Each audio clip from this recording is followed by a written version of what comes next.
خوش آمدید بچوں. مجھے امید ہے کہ آپ سب خیریت اور عافیت سے ہوں گے. جو آج کا ہمارا موضوع ہے غزل، جو کہ اردو کے مشہور رائٹر مرزا اسداللہ خان غالب کی لکھی ہوئی ہے، جسے ہم مرزا غالب کہتے ہیں، اور ان کا پورا نام ہے مرزا اسداللہ خان غالب، جو کہ اردو کے ایک مشہور نثر نگار، نظم نگار اور غزل گو ہیں. ٹھیک ہے،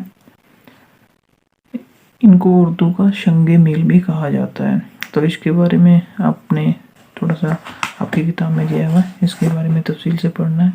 اور اسی طرح اگر اس کی ہم زیادہ معلومات چاہتے ہیں مرزا غالب کے بارے میں، تو ہم انٹرنیٹ پہ جا کے وہاں بھی دیکھ سکتے ہیں. وہاں جو ریختہ نام کی ایک ویب سائٹ ہے، وہاں جا کے اس کی مرزا غالب کی حالات زندگی پہ کتابیں بھی بہت سی ہیں.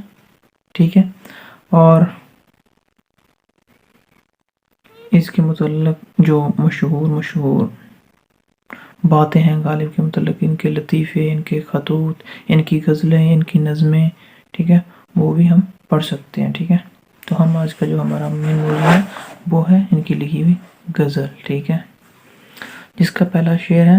ہاں بچوں، یہ بتاتا چلوں، جو آپ کو اس سمیسٹر میں، دوسرے سمیسٹر میں ان شعروں کی تشریح آئے گی. کوئی 5 دیے ہوں گے شعر، ان میں سے کوئی 2 شعر کی تشریح کرنی ہوگی. ٹھیک ہے، اپنا نشاب آپ کو میں بھیج دیا تھا، آپ کا نشاب، اس کو کھول کے دیکھ لیجئے گا.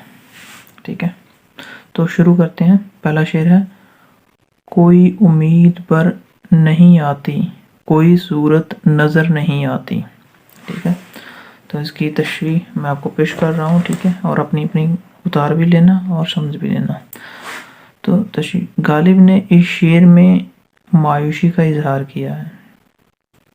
ان کا کہنا ہے کہ امید پوری نہیں ہوتی اور نہ آئندہ اس کے پورے ہونے کی کوئی صورت نظر آتی ہے. ٹھیک ہے، اور اسی طرح دوسرا شعر ہے: موت کا ایک دن معین ہے، نیند کیوں رات بھر نہیں آتی. تو اس کی تشریح ہے، اور جیسے ہم شعر پڑھیں گے اس سے ہی پتہ چل رہا ہے.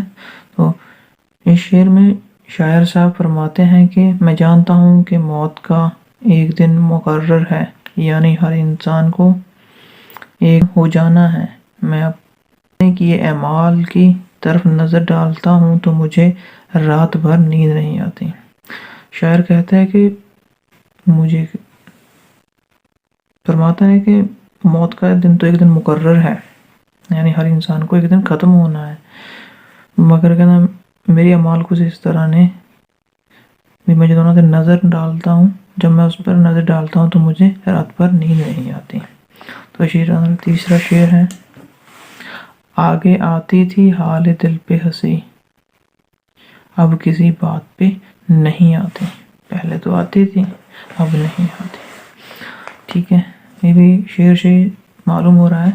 شاعر صاحب اس شعر میں فرماتے ہیں کہ پہلے تو مجھے اپنے دل کی بے چینی کو دیکھ کر ہنسی آتی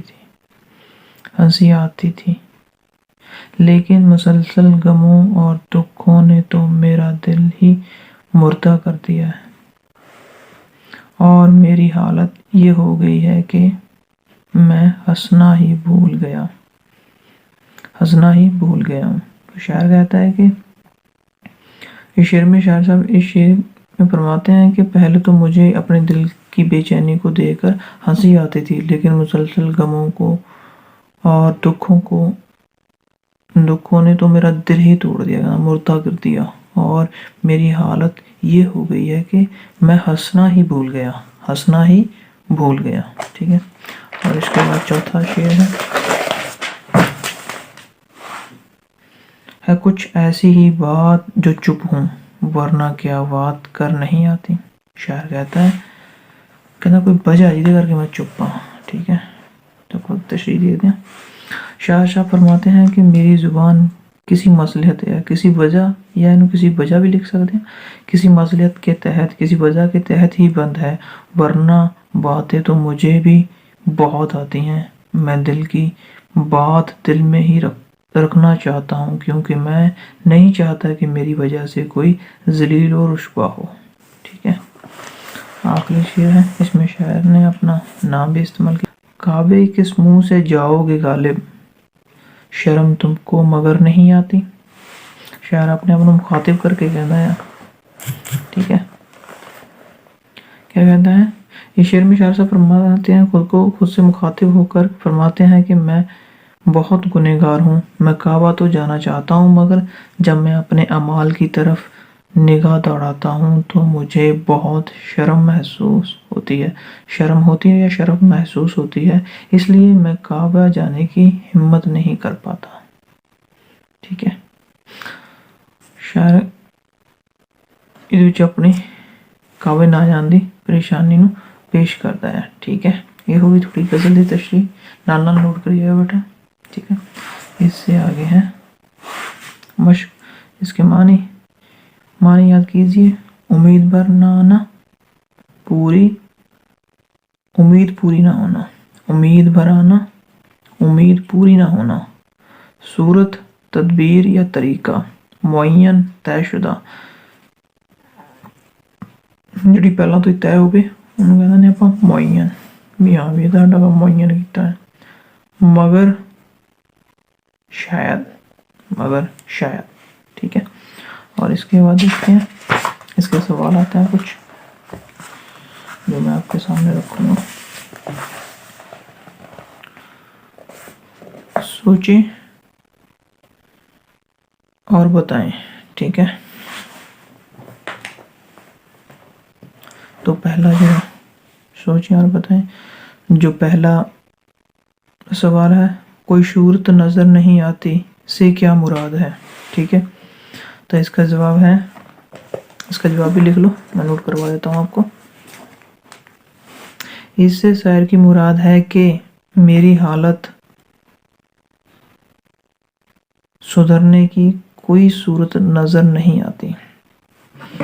اسے پتہ چلتا ہے. دوسرا ہے، دوسرے شعر کا مفہوم بیان کیجیے. دوسرے شعر میں کیا کہا ہے؟ موت کا ایک دن معین ہے غالب، نیند رات بھر کیوں نہیں آتی.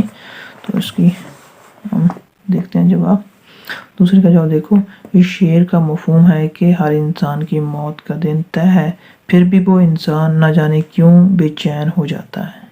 یہ موت کو سن کے کیوں بے چین ہو جاتا ہے. ٹھیک ہے. آگے یہ لاسٹ. کعبے جانے سے شاعر کو شرم کیوں آتی ہے. کعبے جانے سے شاعر کو شرم کیوں آتی ہے. کیوں آتی ہے؟ اپنے اعمال کی وجہ سے، جو اس نے کارنامے کیے ہیں. ٹھیک ہے. اس کی وجہ سے انسان کو شرم. تو اس کا جواب لکھیں گے. شاعر خود کو گناہ گار سمجھتے ہوئے کہتا ہے کہ میں اس قابل نہیں ہوں کہ کعبے جاؤں. اس طرح وہ خود کو شرم دلا رہا ہے. ٹھیک ہے نا. شاعر خود کو گناہ گار سمجھتے ہوئے کہتا ہے کہ میں اس قابل نہیں ہوں کہ کعبے جاؤں. اس طرح وہ خود کو شرم دلا رہا ہے. ٹھیک ہے. اپنا مکمل ہو گیا ہے. ادھر نیچے کا عملی کام. غزل کے قافیے اپنی کاپی پر لکھیں. قافیے، یہ عملی کام. قافیے ردیف تو پہلا ہوندے نے. میں تمہیں دسدا قافیے کیڑے کیڑے نے. ٹھیک ہے.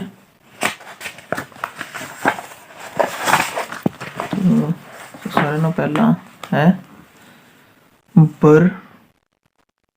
ٹھیک ہے.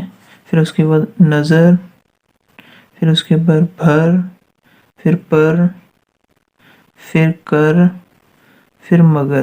یہ کیا ہے؟ قافیے ہیں. ٹھیک ہے. جو ردیف سے پہلے ہوتے ہیں اسے قافیے کہا جاتا ہے. ٹھیک ہے. یہ آپ کی غزل. مجھے امید ہے کہ آپ کو ساری غزل سمجھ آ گئی ہوگی. تو اس کے جو شعر کہے ہیں ان کی تشریح آپ کو دکھائی ہے، ساتھ ساتھ وہ بھی اپنے کاپی پہ کرنی ہے، اور اس کے بعد اس کے معنی ضرور لکھنے ہیں. ٹھیک ہے. تو اسی طرح اس کے جو سوالات ہیں، سوالات کے جوابات بھی اپنے نوٹ کر کے ہمیں بھیجنے ہیں، اور عملی کام بھی کر کے بھیجنا ہے کیونکہ آپ کو بتا دیا گیا ہے. ٹھیک ہے. شکریہ. آپ کا دن مشرت بھرا گزرے.